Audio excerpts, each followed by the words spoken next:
Dear friends, often we go to temple, especially if you are fond of or if you are studying the Vijayanagara art of temples.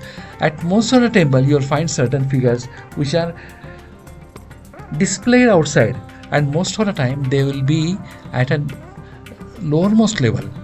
So why they are kept at lowermost level?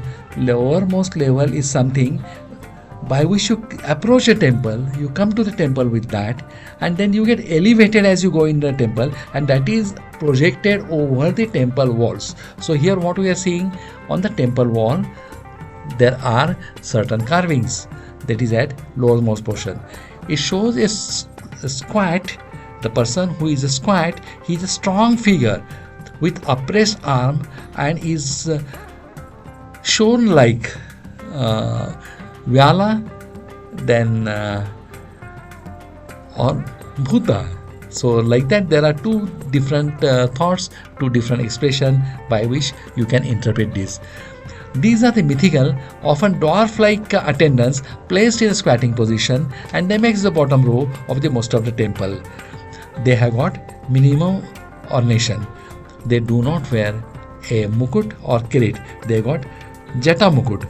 So this is what you are seeing. They are having jata mukut. Then they are dwarf, slightly protruding belly. They are stout, strong, and they are shown as though they are trying to lift this full temple. Now this is very common in Vijayanagara art when they are constructed temples between 15 to 16 centuries. The ornations are minimum. They got necklace. They got that is sacred thread, that is Janayu, and they have got some waist ornaments.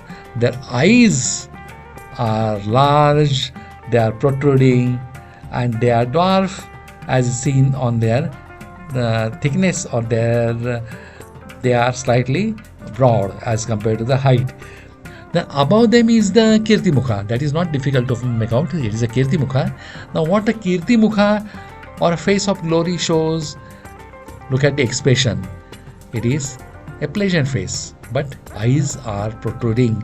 The face is smiling.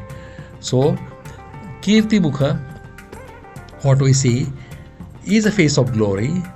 It is shown on the temple wall. It has got a bulging eyes. It has got open mouth, and it symbolizes devotional attention of the devotees. Now, in this carving, it is richly flanked, resembling Makar Torna or Makar head. It has got combinations of something like lion, then Makar, and if you very carefully observe the upper figure, you will find in the ear.